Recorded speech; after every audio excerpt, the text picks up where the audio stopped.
Ikhwani, ndugu zangu, kila mmoja anafahamu hapa tulipo ni katika eneo la Baraza Kuu la Waislamu Tanzania BAKWATA, na hapa ndipo kunapatikana ofisi za BAKWATA mkoa,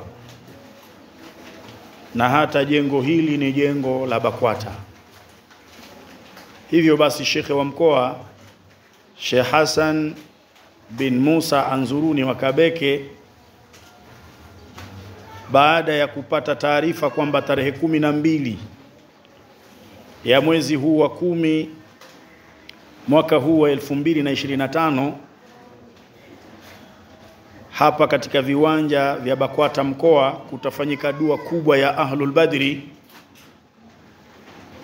na ikiwemo kuiombea nchi amani na utulivu na kuombea uchaguzi, pia kumuombea Rais wa Jamhuri ya Muungano wa Tanzania. Akanipa salamu zake ni kufikishieni. Kwa hiyo huu ni ujumbe unaotoka kwa Shekhe wa mkoa Sheikh Hassan Musa Anzuruni wa Kabeke, Shekhe wa mkoa wa Mwanza. Amenituma nikuelezeni mujitokeze kwa wingi, wake kwa waume, tarehe 29 Oktoba hii kwa ajili ya kwenda kupiga kura. Unaweza ukadharau kwamba kura yako moja si chochote si lolote, lakini ikawa na mchango mkubwa katika taifa hili. Kwani unapomchagua kiongozi utakuwa na haki ya kuhoji. Mwaka 2025 tulikuchagua, mbona maji hayapatikani? Mbona barabara hovyo? Huduma za kijamii hazipatikani? Utakuwa na sababu ya kuhoji kwa sababu ulichagua. Lakini kama utabaki nyumbani kwako bila kwenda kuchagua, utakuwa huna nguvu ya kuhoji. Leo hii tumekusanyika hapa maelfu ya watu, nyinyi wenyewe mnaona. Tumekusanyika hapa kwa sababu ya amani na utulivu. Kungekuwa hakuna amani, utulivu ungelikuwa haupo, wala tusingeweza kukusanyika kama hivi na tukatulia kama hivi, tukafanya dua yetu kama hivi. Hii kwa sababu viongozi wetu wa nchi wanaienzi amani. Mapambano yote haya mnayoyaona katika mikutano ya kisiasa, lakini pia katika mitandao ya kijamii, ni watu wanatumiwa na mabeberu kutaka kuvuruga amani ya nchi. Lakini kubwa zaidi ni kutaka kuvuruga uchaguzi. Na ndio maana hii leo mutaona kuna baadhi ya vibaraka wanawahamasisha watu tarehe 29 badala ya kutoka kwenda kupiga kura, watoke kwa ajili ya kuandamana. Na maandamano haya sio ya amani, kwa sababu sheria za kuandamana ziko wazi. Kwa hiyo wanachokikusudia tarehe 29 ni kutaka kuvunja amani, ni kutaka kuleta vurugu.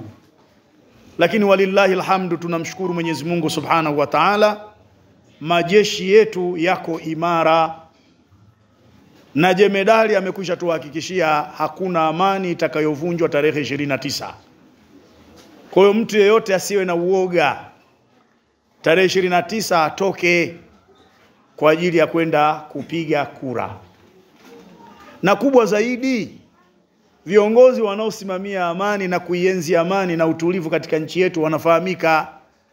Toka nchi yetu imepata uhuru mwaka 61, si ndivyo? Mpaka hii leo mmeshawahi kusikia vita zaidi ya vita ya Idi Amin.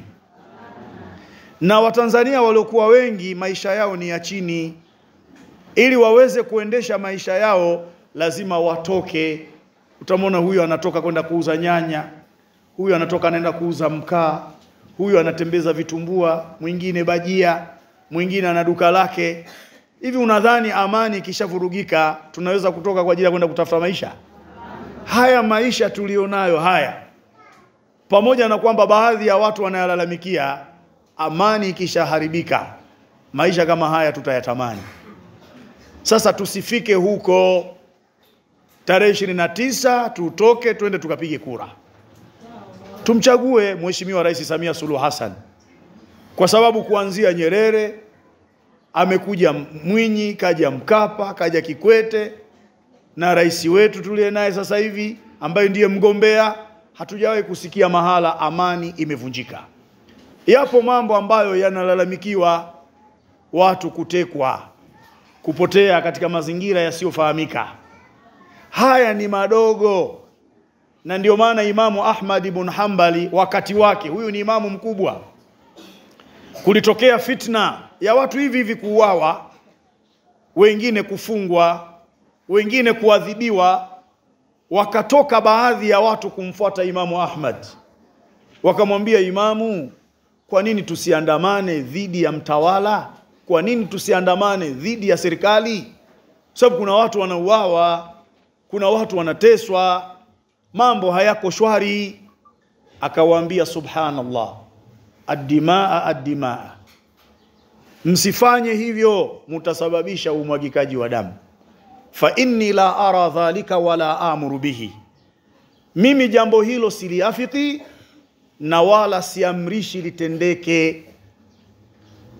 As-sabru ala ma nahnu fihi, subira juu ya haya matatizo tunayoyaona, ambapo tunahesabu kuwa ni matatizo, khairu minal fitna, ni bora kuliko hiyo fitna mnaotaka kuileta. Allati tustabahu fiha al-amwal, fitna ambayo itapelekea mali za watu kuchukuliwa kwa dhulma. Watuntahakul maharimu, na mambo ya haramu yatafanywa. Watusfaku fiha dimau, na damu za watu zitamwagwa. Leo ikitokea vita, wanaoathirika zaidi ni nyinyi kina mama na watoto wadogo na wazee, kwa sababu hawana uwezo wa kuhama, hawana uwezo wa kukimbia. Si tumewahi kushuhudia nchi za jirani pale Kongo, baada ya kutokea machafuko, wallahi kuna mama mmoja, badala ya kumchukua mtoto wake mchanga, alimbeba paka, anakimbia naye, na yule paka kwa sababu naye anaogopa kifo kanyamaza kimya. Alipofika eneo ambalo ni shwari sasa, ndio yule paka nyau, yule mama anatazama, kumbe sikubeba mtoto, nimebeba paka. Hatari ya vita.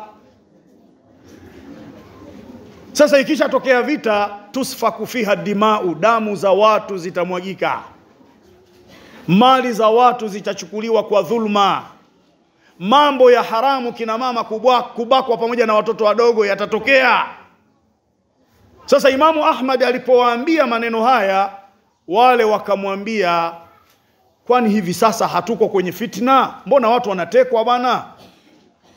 Imamu Ahmad akawaambia, wa inkana, hata kama tuko kwenye fitna, inama hiya fitnatun khasa, fitna ya sasa hivi ni ya watu maalumu tu, ni ya baadhi ya watu, ni ya wanasiasa tu ndio wanaotekwa. Fa idha waqa'ati saifu, lakini silaha itakapoanza kufanya kazi, ammatil fitna, fitina itawaenea watu wote. Leo si mnasikia kuna baadhi ya watu tu wanatekwa? Si baadhi ya watu tu, lakini wallahi ukitokea vita, hii fitna itaenea watu wote. Haitomwangalia huyu ni mwanasiasa ama huyu si mwanasiasa. Sasa wakati mwingine tusisikilize haya maneno ya wanasiasa wanaotaka kuleta vurugu katika nchi yetu.